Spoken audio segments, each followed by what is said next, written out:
But this Sahabi was very brave. He's brave, and the way how he attacked things is beyond mankind ability.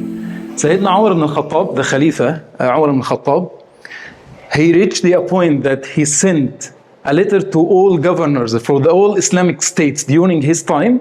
Do not put this Sahabi as a leader for any army out of fear that he is going to kill all the army with him. Because he is very brave, and wherever he is going, the leaders or the soldiers should follow him, but they are not able to, because his ability in terms of fighting and in terms of getting into risky items is way beyond the capability of others, although he is very skinny. So this Sahabi has two situations. The first one, which is the most famous one, and I hope you will get the name once I started to tell the story. This Sahabi, we know that after Prophet Muhammad sallallahu alaihi wasallam's death, not long after his death, Arabs started to leave Islam, and they started to leave Islam in large numbers, such the way how they entered Islam in large numbers after Fath Mecca. So after Prophet sallallahu alaihi wasallam's death, they started to leave Islam, and only Mecca, Al-Madinah, and Al-Ta'if, and a few scattered communities here and there, they stood firm with Islam, and they didn't leave Islam. But all other Arabs, they left Islam literally. And they didn't only leave Islam, they started to fight Muslims. Abu Bakr as-Siddiq, he stood firm, and he is the one who stood against the apostates who were starting to leave Islam. Even the Sahaba around Abu Bakr as-Siddiq, because they're looking about the number of Muslims and the number of people who are leaving Islam. In comparison, the number leaving Islam are way higher than the number of Muslims in Mecca, Medina, and Al-Ta'if. And Sahaba started to argue with Abu Bakr as-Siddiq, telling him that we will not be able to defeat all of them. We are very small number against these people. And Sayyidina Abu Bakr as-Siddiq, and this is why Abu Bakr as-Siddiq is the successor of Prophet Muhammad sallallahu alaihi wasallam. He stood firm.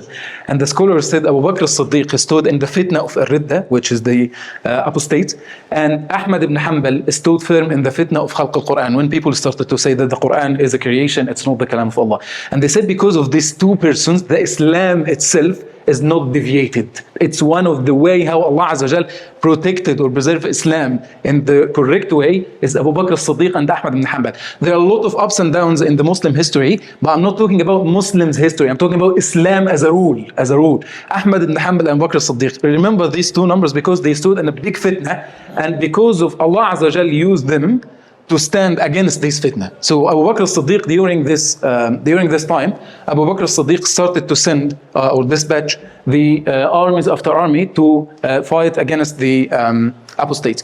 So the strongest army from the enemies, strongest and the most large number, was Banu Hanifa. And Banu Hanifa led by an impostor called Musaylama al-Kadhab. And they followed him just because he's from the same tribe. So one of the leaders who followed Musaylima al-Kadhab said, I know that Musaylima is an impostor, and I know Muhammad is a true. But the impostor of Banu Hanifa is dearer than the true man from Mudar. Mudar is the tribe from Prophet sallallahu alaihi wasallam. So the bigger tribe, which Quraysh is under Mudar. So they followed him just because he is from the same tribe, so they followed him. And he has 40,000 of the best fighters amongst our people at that time. 40,000. Abu Bakr as-Siddiq sent him the first army with leadership of Ikrimah ibn Abi Jahl. Musaylama al-Kadhab defeated them. And then Abu Bakr as-Siddiq sent him Khalid ibn al-Walid to support Ikrimah ibn Abi Jahl. And they went and they started to fight them. The fight during that time was the strongest fight, and it was horrible. Muslims themselves, when you hear the stories about the battle with Musaylima al-Kadhab, the Muslims, the companions, they said, we never faced a battle like this. It was the first battle which was very strong against Muslims. And at the beginning of the battle, the scale of the battle was for Musaylima against Muslims. And the Muslims started to be defeated, and some Muslims started to run away, except Allah Azza wa Jalla at that time used Khalid ibn Walid. He started to shout to some key persons, to use them to remind Muslims about their duties against Islam. And at that time, Khalid ibn Walid did a very good trick. We know Khalid ibn Walid, mashallah, he's a genius in terms of armies. So he divided or splitted the Muslims army into groups. So the first group was Al-Muhajirin and Al-Ansar. And he splitted the Al-Ansar and Muhajirin groups further down to multiple areas based on their tribe. And he splitted the tribe to the families. So now they know which family or which tribe that they need more support, and that actually encourage everyone and each family and each tribe to do their best, so the Muslims don't look at them and say, because of you, we got defeated, right? So that was a good trick from Khalid ibn Walid. And he started to call key persons, and he called the Sahabi that we're talking about to him. And he called him, hey Ansar man. He called him, hey Ansar man, speak up. Khalid ibn Walid doesn't know what to tell him. He asked him to speak up. He turned to Al-Ansar. He is from Al-Ansar. He turned to Al-Ansar and he told them, Ma'ashar al-Ansar, O Ansar, don't think after this battle you're going back to Al-Madinah. There is no Medina after this battle. If we defeated in this battle, there is no Medina.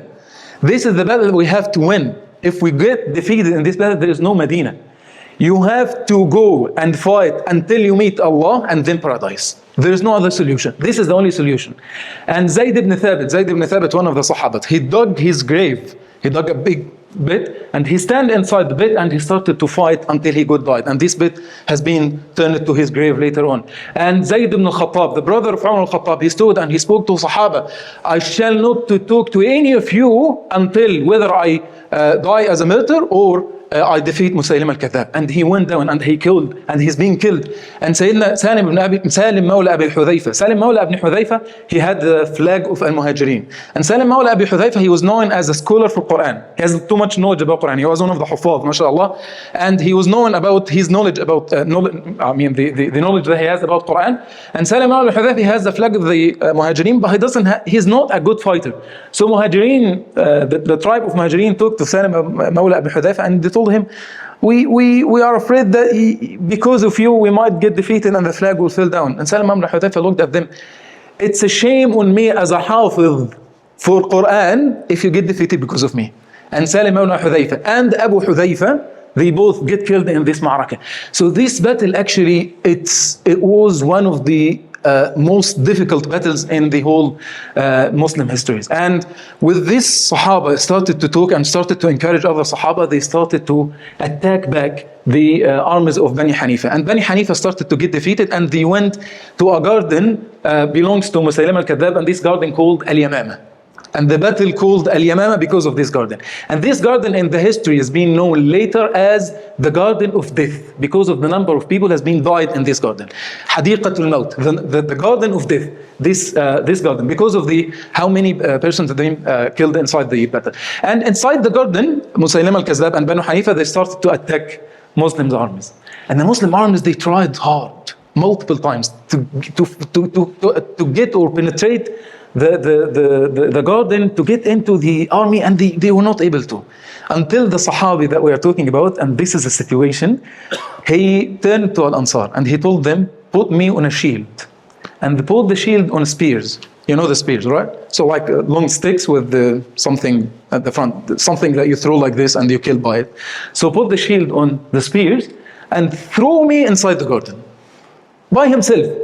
Literally a superhero. I'm talking seriously. He is going to be thrown into a full army by himself. Throw me inside the garden near the gate. And shall I die martyr, or I will open the gate for you? There's no other solution. This is the only way. Just thinking, it's the way how he think about this idea is not easy. You know, just only to think about this idea makes you feeling too much scared, right?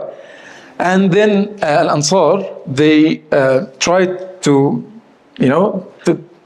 deviate him from this idea, and he insisted on letting them throw him inside the garden. And they did what he said.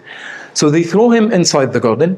He fell down inside the garden near the gate, and he started to take his sword. He killed 10 persons, and he opened the gate, and he has got more than 80 strikes into his body. And he opened the gate after he killed 10 persons by himself with a single hand on his sword. Just imagine this skinny guy. That's why Umar al-Khattab said he cannot lead an army. He's going to kill all of them. And he opened the gate, and Muslims went to inside the Hadiqa, or the garden of Musaylima, and they won the battle because Allah Azza wa Jal used the Sahabi that we are talking about to open the gate for them. And he didn't die. SubhanAllah. After all this, he didn't die. Yes, he had too much, he has been injured significantly. And after that, Khalid ibn Walid took him to Al-Madinah, and he's been in hell. He took some time to recover, but after that, alhamdulillah, he has been recovered, and he went to number of battles until he reached to the Battle of Tustur. Tustur is a city for Persia. So it's one of the big cities for Persia, for Furs. And that battle again was one of the large battle with the Muslim arms. So during this battle, the Sahabi you are talking about, he made dua to Allah to become martyr and for the Muslim army to win the battle. And while he is in the battle, the Persia guys, the Persia army, they used something that the Muslims never know before. So they had a chain, and at the end of the chain, they fastened a hook. And they had the hook on a fire until it gets red iron, very red and hot. And they started to throw the chain with the hook, catch one of the Muslims, and then they take him inside the Tustur city. And they started to do this one with many Muslims. And the Sahabi you are talking about today, he is watching what's happening, and he's seeing the Muslims being taken or being caught one after each other until one of these hooks caught his brother. He couldn't stand. He couldn't stand sitting like this. Immediately, he ran, jumped to the hook, and the hook it's hot iron. And he started to release the hook by his hand. And his hand got burned, fully burned. But he didn't care about his hand until he got his brother released. And that was the second situation for this Sahabi, until he got his brother released, and after that he got died or got murdered in this battle. And the Muslims, alhamdulillah, they won the battle. And the Sahabi after that, he was known as the Sahabi who opened Hadiqat al-Maut, or who opened the garden of the death. So the Sahabi he has a brother in Islam, and we spoke about his brother like I think 5 weeks ago. And they both from Al-Ansar, and from a house or from a family that I'm not sure if anyone got the name of or not. I'm going to mention last thing about the hadith. Prophet Muhammad sallallahu alaihi wasallam, the hadith is not strong, it's a weak hadith, but it is a hadith. And it's not weak, it's a hasan, okay? So the hadith, Prophet Muhammad sallallahu alaihi wasallam said that you may find a person who has a shaggy dusty hair, and he looked very poor, but if he raises his hand to Allah and swear to Allah, Allah will make it happen indeed. إِذَا أَقْسَمَ عَلَى اللَّهِ لَأَبَرَّهُ. Minhum, amongst those people who, if they swear to Allah Azza wa Jal, minhum, the name of the Sahabi that we are talking about. So this Sahabi, Prophet Muhammad mentioned his name in hadith, and the hadith has been narrated by Tirmidhi, and he's mentioned his name as he's a mustajab al-da'wah. Although when you look to him in another way for the hadith, it's written he's poor and he has a shaggy dusty hair, and it's written he is pushed away of the doors. So once he knock any door, he will get pushed away because of his look. Nobody wants to receive him. Nobody wants to accept him. Nobody wants to welcome him because of his look. Prophet Muhammad, he said, this guy, if he swear to Allah Azza wa Jal, Allah indeed will make this happen. The Sahabi is, anyone gets the name? Hanzala? No. Salman, you want to say something? Al-Bara ibn Malik. Al-Bara ibn Malik, brother of Anas ibn Malik, and his mother is Al-Ghumaysa. And if you remember when we spoke about Anas ibn Malik, we said Al-Ghumaysa, when she didn't find anything to gift the Prophet ﷺ when he arrived to Al-Madinah, he gifted him his hair son. So she gifted Prophet ﷺ her son, Anas ibn Malik, to be at his service. So it's a great family, subhanAllah, a great house from Al-Ansar, and Al-Bara ibn Malik is one of them. Jazakumullah khairan. سبحانك اللهم وبحمدك اشهد ان لا اله الا انت استغفرك واتوب اليك.